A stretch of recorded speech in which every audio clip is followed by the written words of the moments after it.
자, 2017년 9월 2학년 학평에서 나왔던 필원주의자 지문, 인문 지문인데 여기에서 첫 번째 문제예요. 이런 흐름 물어보는 문제 첫 번째 문제로 나오죠. 이 강의 같은 경우에는 이 문제 유형에만 뭐라고 해야 되지? 이 문제 유형을 해결하기 위해서 좀 필요한 것들을 알려주기 위해서 이번 강의를 찍는 건데, 이런 문제 어려워하는 학생들 같은 경우에는 대표적으로 두 가지 유형이 있습니다. 1번, 2번. 1번 유형이 뭐냐면은 내가 맨날 지문 정리를 시킬 거예요. 지문 정리를 시키는데 가이드 보면 아시겠지만은 지문 정리를 한 문단을 한 문장으로 요약하라고 해요. 한 문단을 한 문장으로 요약을 하라고 하는데, 그게 왜 그렇게 요약을 하라고 하는지에 대해서 말해줄게요.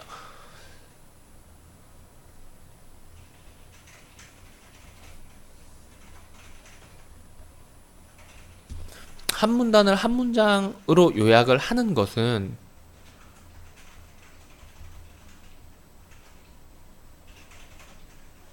핵심 파악 능력을 기르기 위해서인데, 원래 글이라는 게 그렇게 쓰여져요. 한 문단을 한 문장으로 요약할 수 있게 쓰여져요. 그렇게 못 쓴 글은, 그렇게 안 되는 글은 못 쓴 글이에요.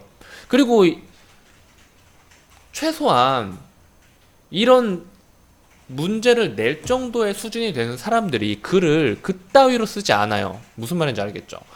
그러니까 본인이 문단 요약을 한 문장으로 하지 않았다, 여러 문장으로 계속 정리가 된다 라고 생각이 된다면 지금 이게 연습이 안 되고 있는 거예요. 최대한 한 문장으로 요약을 해야 돼요. 왜냐면 그 한 문장으로 요약을 하는 것을 바탕으로 이러한 흐름 문제를 풀기 때문이에요.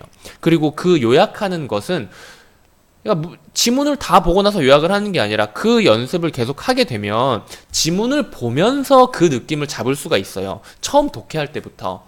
그걸 바탕으로 이걸 푸는 건데, 나 같은 경우에는 그냥 아무런 생각도 하지 않고 이게 답이 5번이에요. 어떻게 왜 그렇게 되느냐를 보면서 좀 이야기를 해볼게요. 그리고 여기서 두 번째 마저 이야기를 하자면, 요약은 잘 했지만 그것을 써먹지 못하는 경우입니다. 이 경우는 오히려 교정이 훨씬 빨라요. 이 경우는 문단 요약을 열심히 하셔야 됩니다. 제가 인문 이렇게 중후반부 돼가지고 말하는 데는 이유가 있어요. 왜 이런 강의를 인문 중후반부에 만들어서 이야기를 하냐. 원래 처음부터 말해줄 수도 있거든. 근데 처음부터 말하면은 자기가 직접 하면서 시행착오를 겪어보지 않으면 자기 걸로 소화가 안 돼요. 그래서 요 정도 시켜본 다음에 아직까지 제대로 파악이 안 됐다. 이 문제는 사실 요 정도 아직까지 70 몇 번까지 보면서 이런 유형의 문제가 대여섯 번은 아마 나왔을 거예요. 한두 지문에 한 문제씩은. 여태까지 하면서 이제부터는 이런 유형의 문제를 틀리면 안 돼요. 보여줄게요. 자, 1문단 요약하면 뭐예요? 1문단 요약하면 이거예요.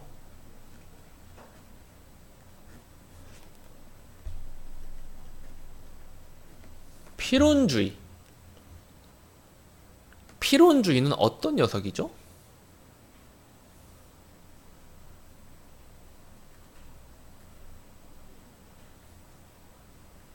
신 중심의 세계관과 대비되는 녀석이죠. 오케이? 그리고 1문단은 항상 그 지문에서 말하고 싶어 하는 것에 핵심적인 정수를 넣고 있어요. 사실 전 이것만 보고 풀었어요. 필온주의와 신중심의 세계관이 대비되기 때문에 신중심의 세계관과 대비되는 이런 어떤 머시기 중심의 세계관이란 말을 머릿속으로 떠올릴 수 있나요? 인간 중심의 세계관인 거예요. 인간의 주체성인 거죠. 그러면 5번이 답으로 나옵니다. 논리적으로 생각을 하는 거예요. 찍은 게 아닙니다. 신중심의 세계관과 대조되는 필연주의에 대한 이야기이기 때문에 필연주의는 필연적으로 인간 중심의 세계관, 인간의 주체성에 대해서 이야기를 할 수밖에 없는 거예요. 이거는 여태까지 제가 해온 짬밥이 있으니까 이렇게 생각을 한 건데, 여기에서 이제 2문단, 3문단, 나머지 문단들도 비슷하게 정리를 해보면 돼요. 이 정도는 보면서 생각을 할 수 있죠. 2문단 보면서 생각을 해볼까요? 자, 필연주의자는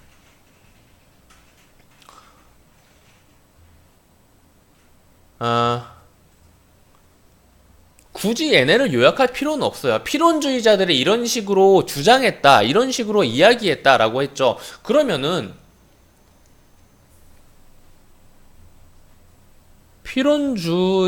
필연주의자의 입장으로 요약을 할 수 있는 겁니다. 굳이 구체적인 내용까지 다 넣을 필요는 없어요. 그리고 3번,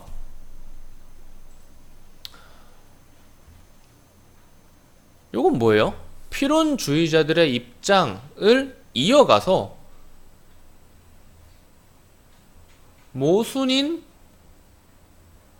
것처럼 보임인 겁니다. 자, 3문단인데 이제부터는 조금 이유에 대해서 이야기를 하니까 조금 더 읽어줘야겠죠? 그들은 뭐 명증성을 지녀야 한다. 그리고 명증성, 진리를 의심한다. 그리고 이 과정에서 어떠한 명제도 다른 명제보다 우월하지 않다. 그 말을 반대로 바꾸면 열등하지 않다라는 말도 되죠. 모두가 모두가 같다. 그렇기 때문에 의심할 바 없이 뚜렷하게 증명되는 명증성은 수많은 명제들이 전부 다 동일한 느낌이기 때문에 그 중에 우월한 어떤 뚜렷한 완벽한 녀석을 찾을 수 없다라고 생각을 하고 있는 거죠. 그렇기 때문에 어떻게 생각해보면 어떠한 명제도 명증성을 지닐 수는 없는 것이죠. 그래서 그들은 진리를 찾을 수 없다는 회의적 상태에 이르게 되고 결국은 진리는 없어 보인다라는 결론을 내리게 된 것이다. 그러니까 여기에서도 필연주의자의 입장이 3문단에서 또 이어지는 거예요. 진리는 없다 라고 하는 거죠. 그리고 5문단 뭐예요? 에포케라는 말이 나옵니다. 에포케는 뭐예요? 사실 에포케라는 용어에 대해서 암기를 할 필요는 없지만 에포케 동그라미만 쳐놓고 문제로 들어가도 됩니다. 모든 걸 전부 다 기억할 수 있다는 생각은 하지 말고요. 에포케 읽어보면 진리를 얻기 위한 고뇌에서 벗어난 상태예요.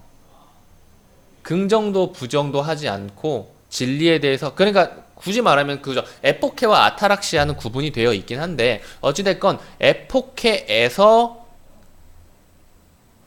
방금 전에 제가 이야기한 건 아타락시아인 것 같네요. 에포케는 긍정도 부정도 하지 않는 마음의 상태, 딱 거기서 끝나는 거고 거기에서 이제 진리, 마음의 평정인 아타락시아가 온다라고 하죠. 그런데 앞에서 이야기했던 것처럼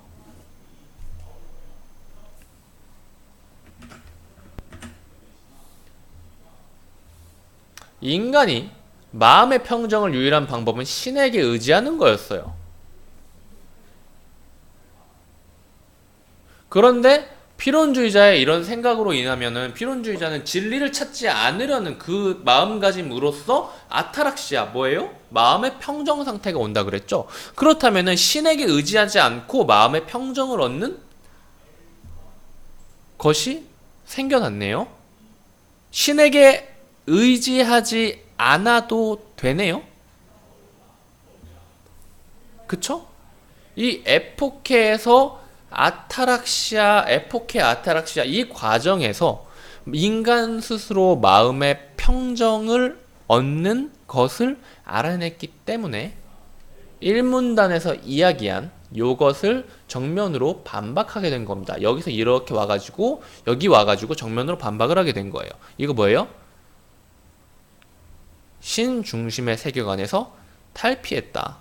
그러면 결국 우리가 본 건 뭡니까?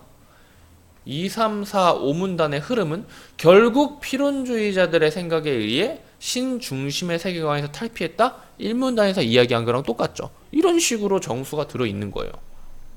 신중심의 세계관에서 탈피하면 당연히 어떻게 될까요? 인간이 주체적으로 사고하는 계기가 됐습니다. 그래서 이 필연주의가 왜 얘네들이 어떤 생각으로 인해서 인간이 주체성을 획득하는 데 영향을 끼쳤을까? 라는 이야기를 하고 있는 것이죠. 문제가 아주 쉽게 풀리죠. 그래서 요런 느낌으로 문단 정리를 꾸준히 해주셔야 돼요. 그렇지 않으면 이 문제를 공짜로 풀 수 있는데, 공짜로 가져갈 수 있는데 공짜 문제를 어려워하게 되거나 시간을 낭비하게 되거나 틀리게 됩니다. 무슨 말인지 아시겠죠? 항상 맨날 하라고 시키는 데에는 이유가 있는 거예요. 여러분들한테 도움이 안 되는 거는 절대 시키지 않습니다.